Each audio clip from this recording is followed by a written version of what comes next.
Take a look at this tape.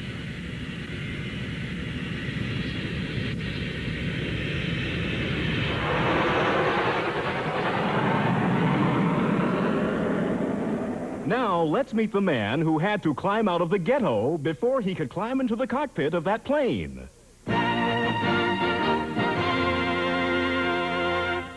Number one, what is your name, please?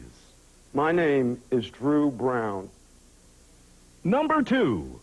My name is Drew Brown. Number three. My name is Drew Brown. Only one of these people is the real Drew Brown, and is the only one sworn to tell the truth. Now let's meet our panel. Co-star of Murder, She Wrote, Ron Masak. Actress and cartoon voice, Dana Hill. Film and television producer, David Niven Jr. And to tell the truth's very own, Kitty Carlisle. Here's the host of To Tell the Truth, Alex Trebek. Thank you, Virgin. Thank you all, ladies and gentlemen. Whoever the real Drew Brown is, I want to fly with him. And I bet you will, too, when you hear the story. Let's get right to that first story, represented by these three gentlemen, all three of whom claim to be Drew Brown. I, Drew Brown, am a top gun. I was one of the first black Americans to join the Navy's elite corps of attack pilots. To achieve this status, I had to turn my life around. My father, Drew Bundini Brown, was Muhammad Ali's trainer, but my parents divorced when I was only 3. I grew up in the cycle of poverty, drug abuse, and gang violence that has laid waste to generation after generation of ghetto kids. It wasn't until I went to college that I realized I could no longer blame my failures on racism. My formula was simple. Education plus hard work minus drugs equals the American dream. In my autobiography, You've Got to Believe, I demonstrate how that formula worked for me. Today, my wife and I run an organization that inspires kids to achieve their goals. In America, with an education and the belief in yourself, you can achieve the American dream. Signed, Drew Brown.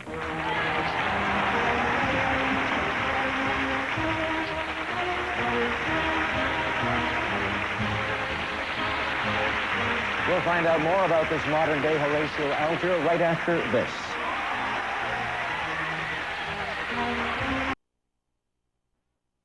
All right, panel, these three people all claim to be Drew Brown, whose dream of becoming a top gun became a reality. And before you get to ask any questions, I have one request to make of the imposters on today's program. After the show, gentlemen, can I have the outfit, please? Kitty, we'll start with you. I don't think you look as good in it as they do. Oh, thanks. And I've been losing weight, yeah. Thank you, Ron. The shaft. Pull it out, pull it out. Start questioning, please. Well, I'm thrilled to meet either whoever you are. Number one, what was the major influence in your life? Well, it was my mom and my dad. They loved me, and they knew I could be something. And number two, where did you grow up? I grew up in Harlem, And where in Harlem? 125th Street and Lenox Avenue. Thank you. Number three, what was the turning point in your life? When my father died, the inspiration when I thought about what he had asked me to do, and that was to go to school and get an education. And did you grow up in Harlem? Yes, I did. Number two, did your father die when you were young, too? My father didn't die when I was young. He died 3 years ago. And number one... Oh, time's up for you. Let's go to David. Okay, Top Gun number one. Why does it say Dark Gable on that side of your outfit? Well, we have code signs in the Navy, and well, you've heard of Clark Gable? Yes. Got it. Okay. Number two, what was your rank? What is my present rank? Yes. Lieutenant. Number three, what planes did you fly in the Gulf? A6 and 614. And the top speed of a 614 is what? If I told you, I would have to kill you. It's top secret. Oh. Don't kill me, please. Dana? Number two, where did you go to school and college, and what did you major in? I went to college at Southern University and I majored in business. And number three, Your father was Ollie's trainer. Who was Ollie's manager? Fudge. Okay, and number one, do you have brothers and sisters, and what have they got? Have they also gone on to do amazing things like you have? No, I'm an only child. And number two, when you were in school, did you always know that you wanted to go into the Navy and become a Top Gun? No, I didn't. Actually, when I was in college, I did not know what I wanted to do. Okay, and... Ron, I know you're a big sports fan, and I suspect that may be the direction your questioning takes us. Well, a little bit of both. Let's surprise you first, Alex, and ask number one, what is the name of the Navy flying team, the precision team? The Blue Angels. Number two, do you agree that Eddie Futch was Ollie's manager? Angelo Dundee was Ollie's manager. Number one, when you were 3 years old, you said when your mom and dad got divorced, and you never tried drugs, you never, the rest of them said Harlem. Is that where you were raised? Yes, sir. And when did you graduate from college? 1977. 1977. All right, time's up. Sounds as if we were getting into something really interesting there, Ron. Sorry you ran out of time, but our panelists will now have to vote for the man they think is the real Drew Brown, the Top Gun and motivator. Is it going to be a vote for number one, a vote for number two, or a vote for number three? Our team of challengers will receive $500 for each incorrect vote with a guarantee of $1,000. And if our panel is fooled completely, the team receives $3,000. Kitty, we'll start with you. Well, they were all terribly good, and it's hard for me to say. I didn't know who Ollie's manager was, but number one is so good looking. I had to vote for him. Number one, because of looks. Let's go to David. I was going to vote for number three, but he terrified me so much when he threatened to kill me, so I figured I'd rather he wins $500 while I'm not voting for him. So I voted for number two, because number two knew that Angelo Dundee was Ollie's man. All righty, Dana. Well, they were all wonderful, and once again, I'm completely stumped, so it's a shot in the dark, and David, I agreed with you with number two. Ron? Well, I eliminated number three because I didn't want him to kill David, and Eddie Futch was not his manager. Number two had all the answers right on the button, but for one brief second, he hesitated on where 125th and Lenox Avenue was in Harlem, and I loved number one's answer about the Dark Gable, so I went with number one. All righty. Let's review the votes, then. We have 2 votes in for number one, 2 votes for number two, and no votes for number three. All right, it's time now to find out who the real Top Gun is. Will the real Drew Brown please stand up? And it is number one.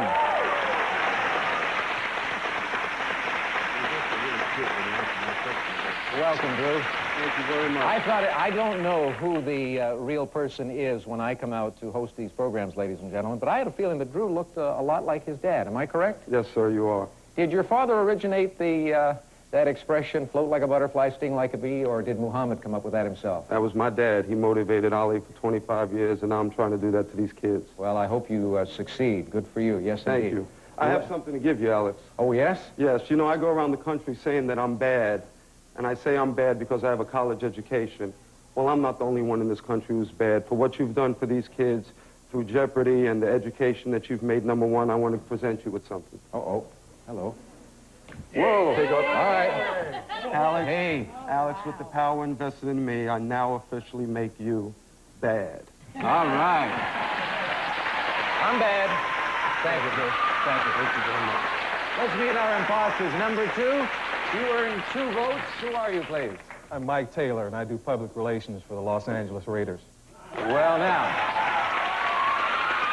And now we go to mean number 3, who threatened David. My name is Bill Daniels. I'm the building manager at Mark Goodson Productions. The building manager. How about that? An in-house deal. All right, there were 2 incorrect votes at $500 each, and that means the team will receive $1,000. Gentlemen, thank you all so much for being with us today on To Tell the Truth. We'll be back with a woman who will show you what her headache, yes, really looks like after this. My kids call. What a headache looks like. But first, let's meet our next team of challengers.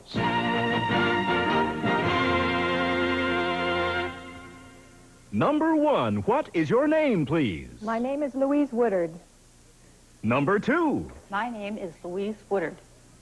Number 3. My name is Louise Woodard. All right, panelists, here is Louise's affidavit. I, Louise Woodard, suffer migraine headaches. If you have no idea how it feels, my painting entitled Violent Passages represents my pain. It won first prize in the Migraine Masterpieces art exhibit, sponsored by the National Headache Foundation. It's a time-lapse painting that depicts the stages of my headaches. The eye is dominant because that's where my pain is the most intense, while my hands are shown clutching my head to alleviate the pain. The intense reds, blues, and yellows are the colors I usually see, and the numbers 2 and 5 express the confusion my headaches bring.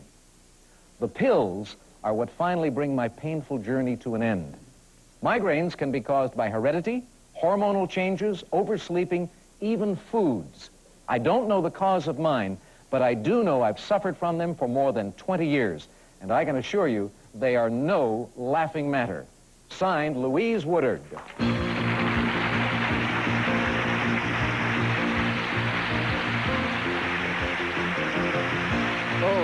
Such a pain, Ron, such a pain. And Yes. you get to help us Well, I sympathize with them because my wife, Kay, has suffered with headaches ever since we've been married, and I think I'm the cause of those. Number one, you said even foods. Did your doctor tell you about this, or even foods can cause migraine? What kind of foods cause migraines? Well, I've heard that chocolate and MSG do. Number two, oversleeping. I had never heard that before. That can cause migraines as well? Yes.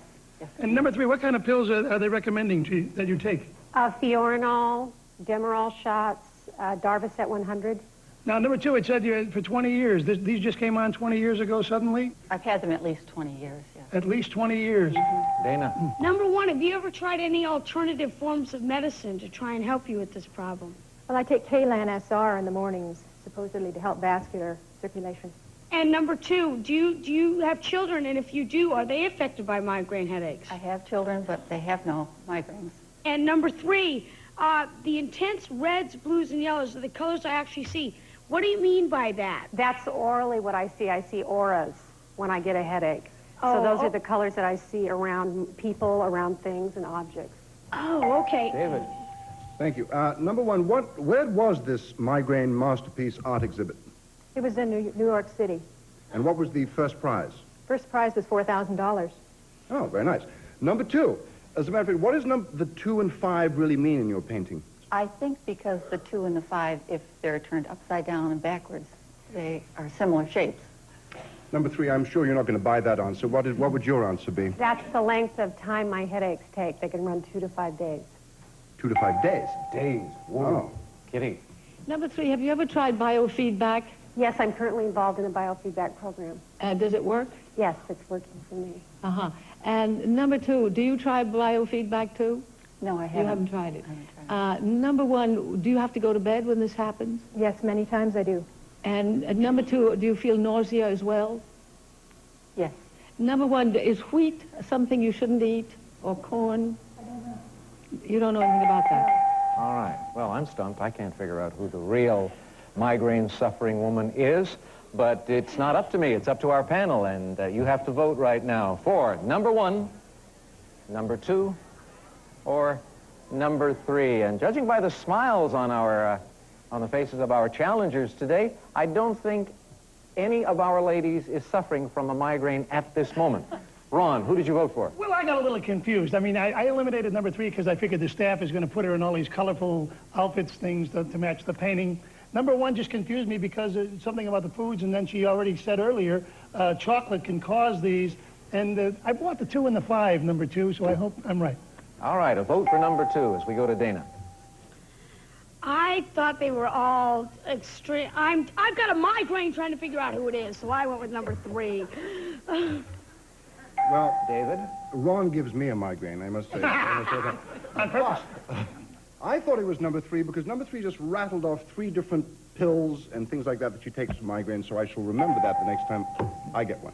All right, and Kitty? Number one said chocolate, which is true, but I'm told wheat as well. And number two said that this was 2 to 5, the 2-5 was something turned around. But number three knew about biofeedback, and I know that's one of the ways to cure it. Well, she's nodding to me. That means she's the wrong one. But we don't know that for sure. We don't know that for sure. Let's find out. Let's review the voting. First of all, no votes for number 1, 1 vote for number 2, and 3 votes for number 3. And I'm sure migraine headaches are caused by different things for different people. We'll find out about that in a moment. Right now, let's find out who painted this migraine masterpiece. Will the real Louise Woodard please stand up? It is number 2.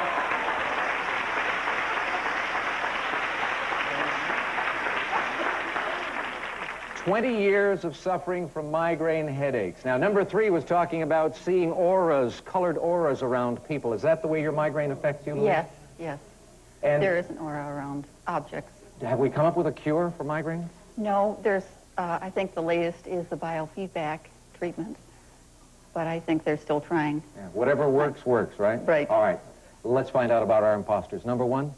My name is Ginny Starr. I'm a legal secretary and a student at Pierce College. Good for you. Number 3, you were very convincing.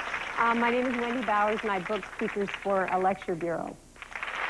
3 incorrect votes is $500 apiece, and that means $1,500 for the team. And thank you all for being with us today on To Tell the Truth.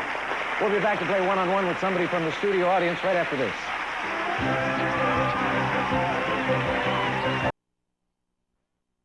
Relief goes on faster. All right, let's play one-on-one with someone from our studio audience. Who is it today, Burton? Well, Alex, today we have Mr. Ken Cassell from Lapeer, Michigan. Welcome to California, Ken. Well, welcome to you. Here's Thank a you, chance Alex. for you to add to the enjoyment of your vacation here by winning $500 in cash. Let me introduce a gentleman with 2 stories to tell. Ladies and gentlemen, please welcome Myron Belkin. Ken, Myron's going to tell us 2 stories, only one of which happens to be the truth. If you spot the true story, you win $500. Myron, your first story, please. Okay. I'm an orthodontist. Recently, I made a brace for a bird's beak. I see. It may or may not be the truth, as you know. Ken, let's listen to his second story. I donated 100,000 Bibles to our troops in the Gulf. They all had bulletproof covers. All right, let's go to work at helping Ken win the $500. Kitty. Mr. Belkin, why did you make a brace for... The bird did not bite properly. Ah, his bite was off. Correct. What did this cost then? This cost them, for my services, was nothing. Dana? How sweet. What was the brace made out of? The brace was made out of plastic and metal. Ron? What kind of a bird was it? A cockatoo. All right. So much for the questioning on that story. Now, to story number 2, that this gentleman sent 100,000 Bibles to our troops in the Middle East. Kitty? That's a wonderful thing to do. Did they save lives? I hope they did. More important, did they save souls? David? What edition of the Bible was it? It was the King James, and also, it was both the New Testament and the Old Testament. There was both of them. Dana? How did you get them all shipped over there? That was really the major problem. We had negotiations with the Department of Defense and also the Department of State, and eventually the U.S. government shipped them over. Ron? Will there be Bibles for the other 400,000 who come back? I hope so. All right, so much for our questioning. You've heard the cross-examination, Ken. You tell us, for $500 in cash, did Myron make a brace for a bird, or did he donate 100,000 Bibles? Well, I think that the Bible story was a little unbelievable, and therefore I vote for the brace. You found that to be a believable story. Yes. That the man made a brace for a bird. All right, Myron Belkin, Better than something. what is your true story? To tell the truth, I made a brace for a bird. How about that? There you go, Ken. Congratulations. That's $500 in cash for you. And now, Myron has brought us a sample. He's got a bird, and he has a brace also. Show us that. Now, you said to the questions asked by our panel that you made the first brace because the bird had trouble biting. What was it, an underbite, overbite? This is a cockatoo, and this is the way a cockatoo would normally bite, with the top beak over the bottom beak. Right. The bird that we treated bit the other way, with the bottom beak coming outside of the top beak. Here's a photo of that right now. Yeah. And with the brace applied? Well, therefore, it could not chew nuts. It had to be fed by hand. Mm-hmm. And the brace was placed on the upper, and it was designed to enlarge the upper beak. Well, how long did the bird have to wear the brace before the beak overbite problem was corrected? I don't know how long the bird would have to wear it because I don't believe this has ever been done before. I did it with a colleague, a veterinarian, and we don't think this had ever been done before. The interesting thing is that this appliance was on the bird for about a total of 15 seconds before the bird just bit down and smashed it. And so much for prosthetics. Right.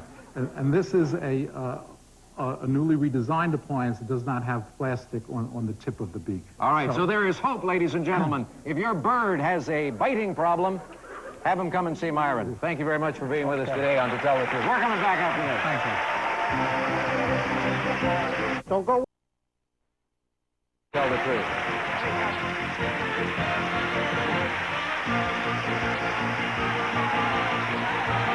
This is Burton Richardson speaking for To Tell the Truth, a Mark Goodson television production.